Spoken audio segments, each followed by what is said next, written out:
Okay, let's have part 7. So this time, let's talk about benefit cost ratio and balance analysis. Okay, what is benefit cost ratio? So again, I will start with a problem directly, no? And we will discuss the principle at every problem. Kasi yung principle lang naman dito is just yung annuity. No? Kadalasan sa mga problems talaga nagsa-start sa pinaka-root of calculation, pinaka-root na principle, and that is our annuity. Okay? So, a new landfill site is being considered. It would save the citizens of Shady Acres $250,000 per year. That is in fees that they pay a private firm to garbage pickup.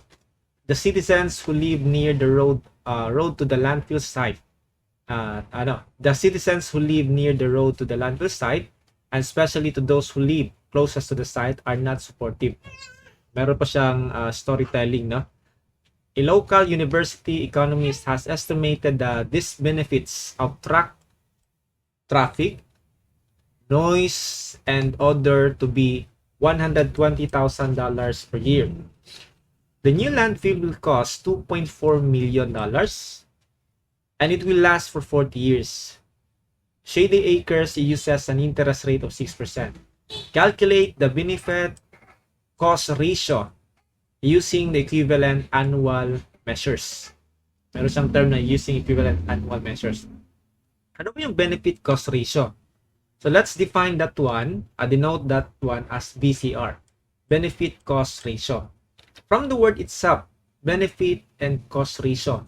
So we can calculate that one using the ratio of the net benefits and the costs. Benefit cost ratio. Present worth of the net benefits and the costs, or pwede rin siya in terms of annual net benefits over annual costs. Okay, kasi yung sinabi niya dito, annual measures. Again, pwede yan in terms of present worth, pwede rin siya in terms of annual benefits. So, okay. Gamitin natin yung dalawa, no? Para alam niyo talaga na the same lang yan. So, kung gagamitin ko yung present worth value, then I will calculate first the present net benefits. Okay, the present net benefits of this new landfill site. Sinabi niya dito, $250,000 per year in fees that they pay private firm of garbage pickup. So it would save the citizens. Kung pag sinabi natin save savings, then that will benefit the citizen. So this is benefit. Okay, annual. It would save $250,000 per year. So that's annual benefits. So then the citizens who live near the road field to the land site, especially to those who live the closest to the site, are not supportive. That is because meron daw silang these benefits of traffic, noise, and odor. So meron tayong this benefit, 120,000. So we will subtract that one. Take note, annuals to, yung mga values na yan per year. So yung annual, kung i-convert natin to present worth, then gagamitin natin yung present worth formula. And the net benefit, the annual net benefit is 250,000 minus 120,000. Annual net benefit. So we want to convert that one to present worth. Again, annuity formula yan. So yung A, this is the net A, annual net benefits, 1 plus I raised to 40 minus 1 over 1 plus I raised to 40 years, yung N natin 40 years times I. So this is the present worth of the net benefits. Okay, how about the present worth of the cost? So binigay na. The new landfill will cost 2.4 million. Okay? The new landfill will cost 2.4 million. It is either ipagpapatuloy ito or papalitan niya ng new landfill. So it will last for 40 years. So yung ratio nila, BCR. Alright, so ito yung ating present worth of benefits over present worth of the cost, and that is 0.815. Ano ba yung significance ng value niyan? Now, kung yung BCR natin is less than 1, okay, like this one, that means kung papipiliin tayo, no, kung papalitan natin yung previous landfill. Previous landfill, yung magko-cost lang siya to 1.9 million. Kung papipiliin tayo, kung papalitan ba natin siya ng bago, of course, using this ratio, and pipiliin natin na magstay lang sa older landfill kasi yung gastos natin in terms of present worth is less than the cost in terms of new landfill. No? Bali, yung ibig sabihin, kung less than 1 yan, then mas makakatipid pa rin tayo sa older machine. Pwede siya machine or landfill or any parameters. Kung greater than 1 yan, then mas makakagastos tayo kung bibili tayo ng bago cost. Okay? So again, it can be in terms of annuity. So pwede kunin natin yung annual net benefits. Okay, ano yung annual net benefits? Again, that is 250,000 per year minus 120,000 per year. So this is annually. Kung meron tayong annual net benefits, then yung kukunin naman natin this time is yung annual cost. And what we have here is the present worth of the cost. Present worth of the cost equal to annual cost 1 plus I raised to n minus 1 over 1 plus I raised to n times I. So if this one is 2.4 million, makukuha natin yung annual cost dito. 1 plus I raised to 40 years.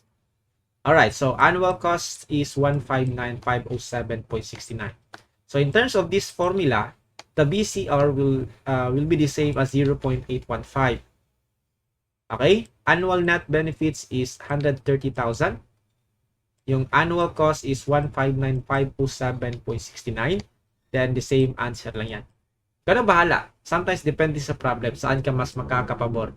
In terms of present worth ba? Or in terms of annual values? Okay. Next problem. A new municipal pool would cost $1.2 million to build and $200K per year to operate. The pool would have no salvage value after 25 years. The benefit of having the pool is about 450,000 per year. And using present worth, calculate the benefit cost ratio. Interest is 6%. So naka-indicate using present worth. But again, it's up to you. Pwede mong in terms of annuity or pwede in terms of present worth. Gamitin ko na lang yung present worth. So let's calculate first the present worth of the benefits. Yung binigay na benefits dito is per year. So kung per year yan, gamitin natin yung annuity formula para maging present worth. Wala siyang this benefit na binigay, kaya wala tayong ima-minus dito sa benefit natin. Now, unlike sa previous problem, merong this benefit. Kaya minus natin siya. So annuity is 450,000. 1 plus I, interest is 6%, raised to 25 years, okay, minus 1 over 1 plus I raised to 25 times I. So, ito yung present worth of the net benefit. And the present worth of the cost, so meron kang cost 1.2 million, that is on the present time. So, as is, hindi natin siya inatras. Then, maintenance, to operate per year, 200,000, that is still a cost. Converting that one to present worth using annuity formula pa rin tayo. So A, 200,000, 1 plus I raised to n minus 1 over 1 plus I raised to n times I, then ito yung present worth of the cost. Alright, so kuha natin dito yung benefit cost ratio, present worth of net benefit, and present worth of the cost. So you have here 1.53. Okay? So you can just pause, no? Halimbawa, medyo mabilis to kasi recorded to.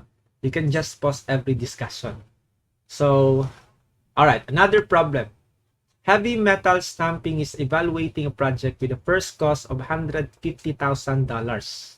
No salvage value. Annual savings is $30,000, the life of 10 years. So using interest of 10%, calculate the benefit cost ratio. Okay, so Gawin ko na lang in terms of present worth yung solution ko.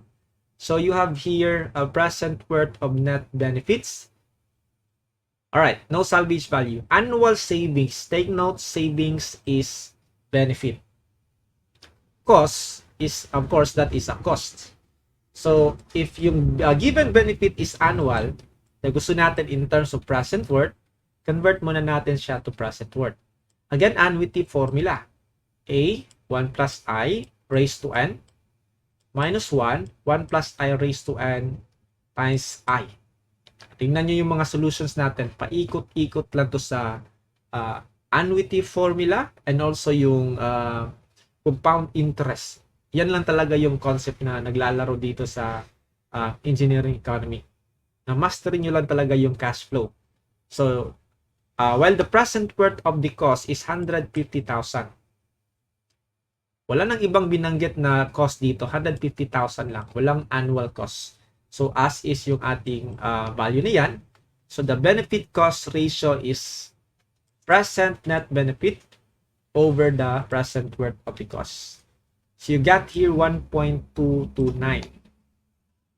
So, mas ano siya, no? No salvage. Annual savings, mas magastos siya, no? Heavy metal stamping with a project of 120. So, kung bibilhin natin yan, mas magastos yung ating project. Kasi yung benefit natin is only 30,000 while yung cost is 150,000. Kaya masyadong magastos. So, yung negosyante tayo, hindi natin yan itutuloy, yung project na yan. Kasi alam natin, yung estimated malkanse pag sa Bisaya pa. No? Or mas makakagastos tayo. Okay. So, let's have bonds. Bond analysis. What is a bond?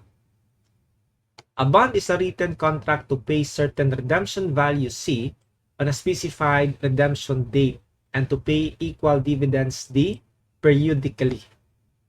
Ano ba yung ibig sabihin dyan? Okay. So, tingnan natin sa cash flow. Halimbawa, yung price ng bond. Meron tayong price ng bond. Binili natin. Kadalasan sa bangko. Kumuha tayo o bumili tayo ng bond sa bangko. Okay? So, merong term dito na pwede siya every year, every month, meron kang dividend. Let's say annual dividend tayo. Meron kang makukuhang dividend every year or depende sa kasulatan ninyo. Pwede siya every month. Then, on the redemption date, N, let's say N, makukuha natin yung redemption value C natin. Okay? So, yung kinukuha natin dito kadalasan is what is the price of the bond. Kung meron kang annual dividend, monthly dividend, or semi-annually dividend, then redemption value C. So, sa pagkuha ng present worth or price, the price of the bond, still we will use the annuity formula.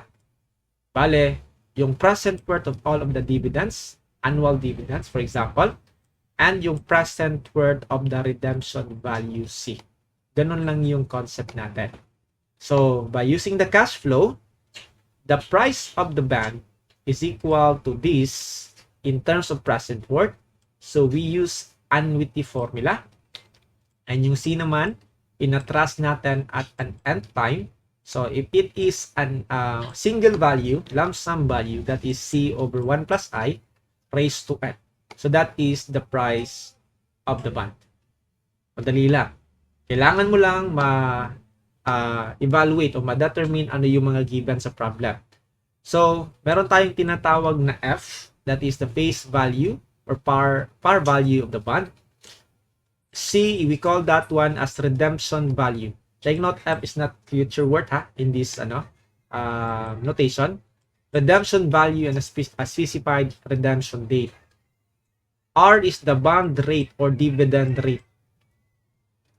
Yung D is the periodic dividend. Again, it can be yearly, it can be monthly, depende sa kasulatan nyo. So, sa pagkuha ng dividend, that is equal to F, the face value times the rate of the bond rate.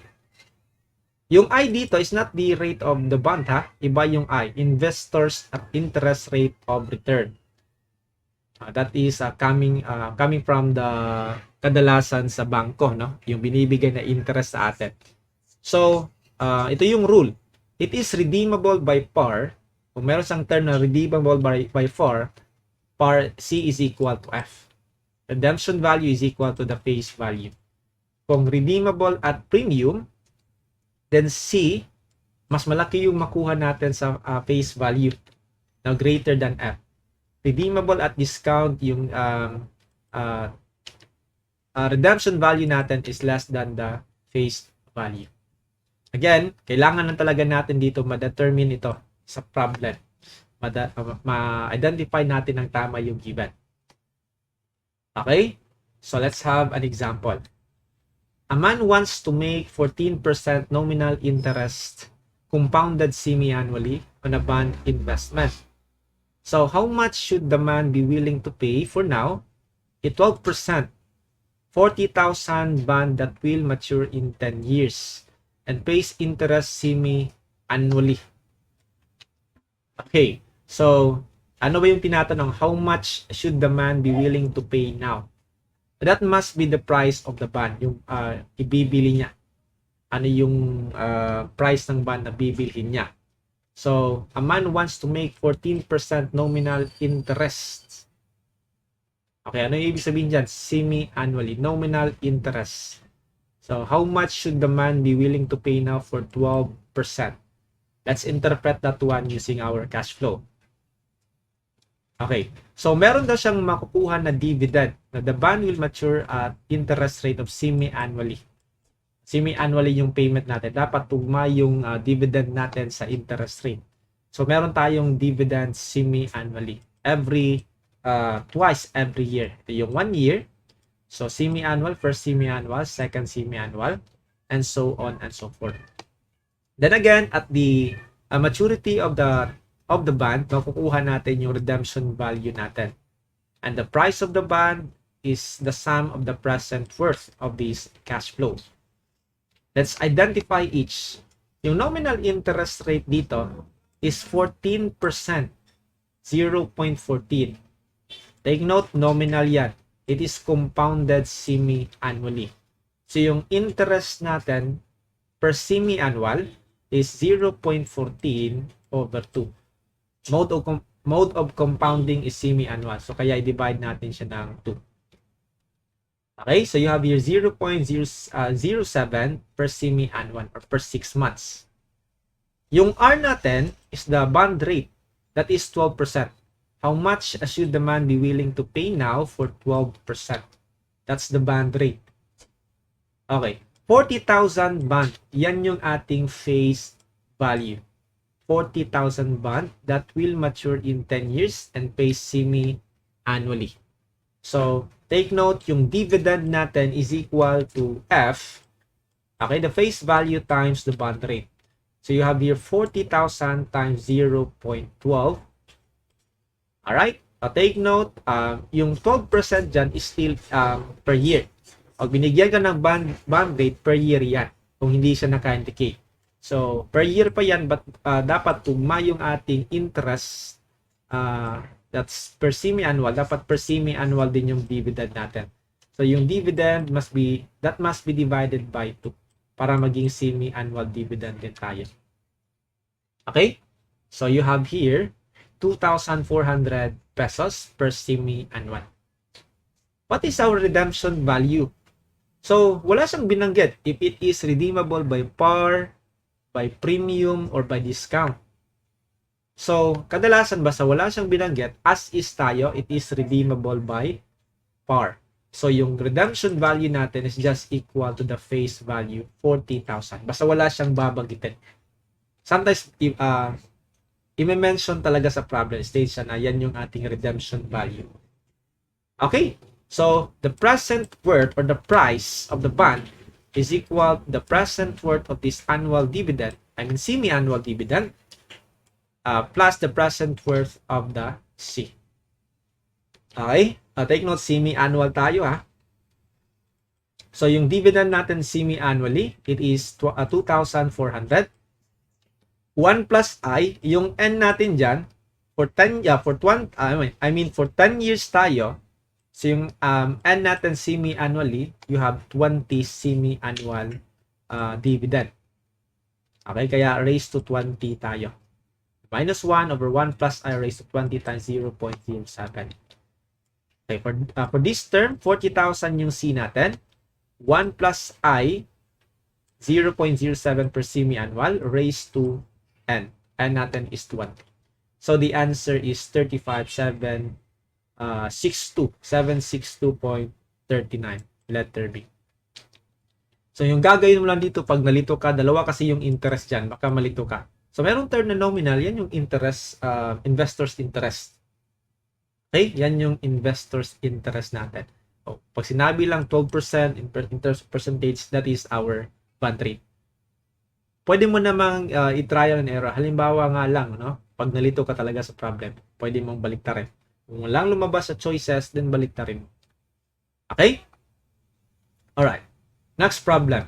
You own some municipal bonds that were issued 8% with semi-annual interest payment. So the bond were issued at 8%. So yung R dyan is 0.08. That's the bond rate. Klarong-klaro yan. They were to be repaid in 20 years. Calculate the effective interest rate for a 10K bond that you can now sell for 8,200. 10K bond, that is our face value. So, wala siyang binanggit. The bond matures in 14 years.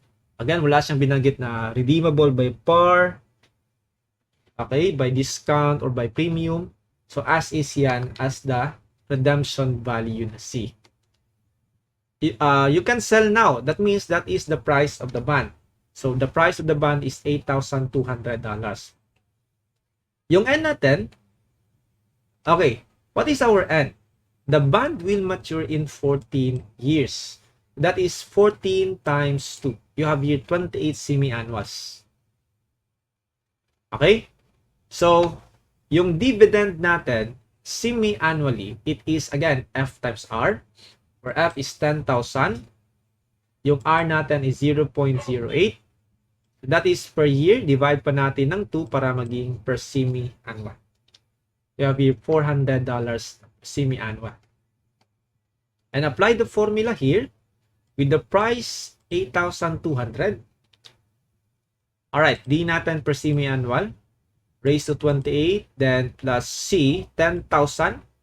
Yung C natin over 1 plus I raised to 28. So, anong dito kasi is yung ating interest. Calculate the effective rate. Effective interest rate. Ayan yung tinatanong. So, by shift solve using our calculator, makukuha natin yung interest rate natin. Take note, yung makukuha natin dyan is per semi-annual. And calculating the effective rate of interest, 1 plus I raised to M minus 1. Okay, substitute natin yan dito. Kuha natin yung effective rate of interest, 0.1075, 10.75%. Meron lang konting glitch sa problem, no? Binanggit siya dito, they were to be repaid in 20 years.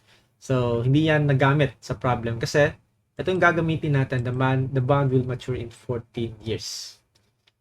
Okay, hindi natin yan nagamit sa problem. Alright.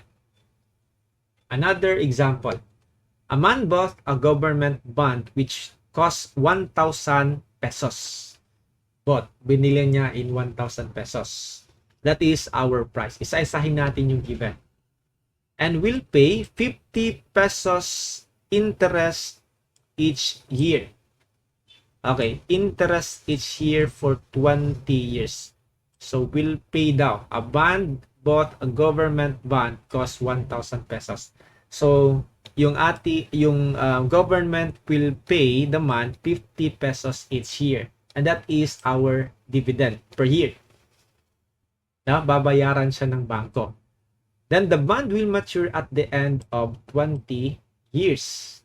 Maturity time natin, 20 years end. And he will receive the original 1,000 pesos. What do you mean by that? may makukuha siya at the end of maturity time na redemption value the same as 1,000 pesos sa price. So, klarong-klaro, binanggit niya, he will receive the original 1,000 pesos. That is our redemption value C. Wala nang face value na binanggit dito. Alam natin yung dividend is F times R, but we don't need that one directly kasi binigay na siya mismo sa problem. Then, merong binigay na inflation rate. If there is a 2% annual inflation during this period, what is the rate of return?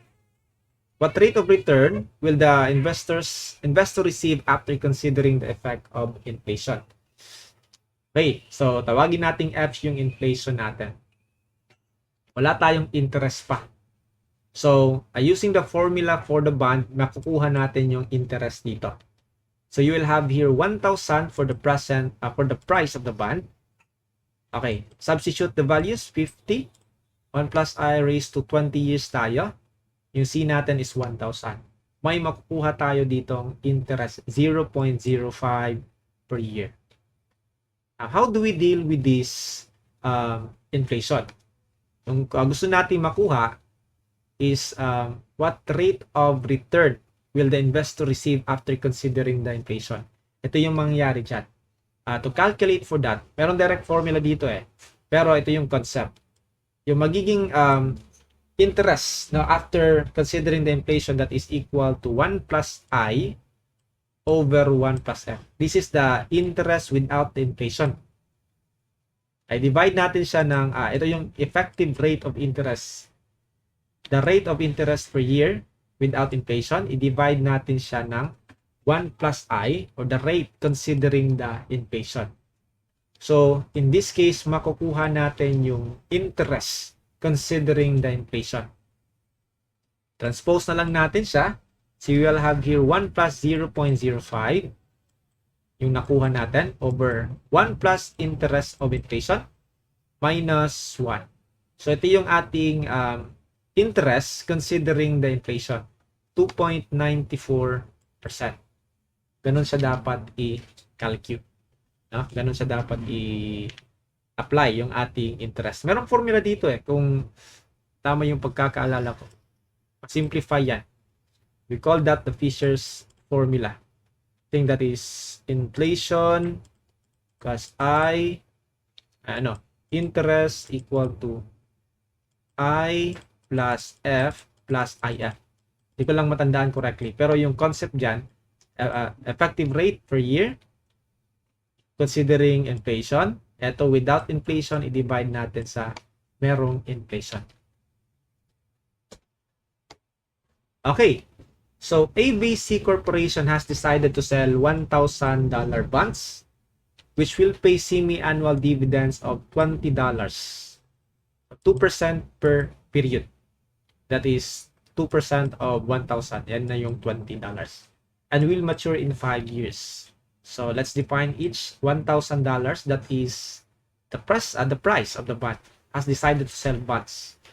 Okay, 20 dividend is already given, $20 per semi-annual. That will mature in 5 years. The bond are sold at 830 pesos. Sinabi niya dito, the bonds are sold at 830 pesos. By the way, yung N natin is equal to time times mode of compounding. 5 times in years, 5 times 2, semi-annual tayo, kaya M is 2. You have 10 compounding period. The bonds are sold at $830. What do you mean by that? All right. But after the broker's fee and other expenses, the company ends up receiving 600 pesos. I mean $660. What is the company's cost of capital raised through the sale of these bonds? Yung question is, what is the company's cost of the capital raised to the sale of these bonds? As you can see sa choices, in percentage. Yung tinatanong dyan is the interest. What is the company's cost raised to the sale of these bonds? Interest yung hinahanap. Okay? So, wala siyang binanggit. What is our face value? So, as is natin, kung walang babanggitin na face value, as is natin na yung price ng bonds is equal to the face value. Face value equal to C. Kadalasan yun siya, basta hindi niya babanggitin sa problem. The price of the bond becomes the face value and the redemption value. So, interest yung hinahanap dito.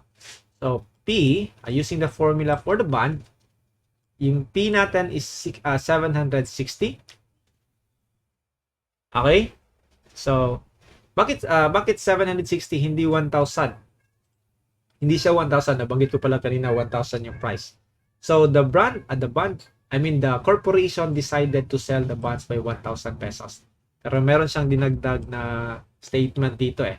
The bonds are sold at 830 pesos daw. But meron pang broker's fee and other expenses. So, nag-end up siya na sa price na 760 pesos na lang. Now, from 1,000, dapat 830 sana. Pero dahil sa mga fees sa broker, lumiit pa siya until naging 760 na lang yung price natin. So, yung 1,000 pesos naman has decided to sell 1,000 bonds. $1,000 bonds. That is the face value. Mali pala yung term na nabanggit ko kanina. The ABC Corporation has decided to sell $1,000 bonds. That is our face value pala. Sorry for that. Nawala ako. So, decided to sell. Pag sinabing $1,000 bonds, automatic yan yung face value. Sorry for that. Mali yung nabanggit ko kanina. Okay? So, P is 760. D is $20. Alright. So, yung N natin is at 10, compounding period. Alright. Yung C natin is 1,000. Kuha natin yung I. Okay, as you can see, wala sa choices yan. No? This is per semi-annual. What is the company's cost of capital raised to the sale of this bond? Ang kukunin natin dyan is interest rate. Wala kasi siya sa problem. No? Sometimes nakakalito yung tanong niya mismo. Wala siya sa choices, then i-try natin yung effective rate of interest. So, you have here 0.1052. As you can see that yung nasa choices is 10.52%. Basta tinatanong interest, that is kadalasan effective rate of interest yan.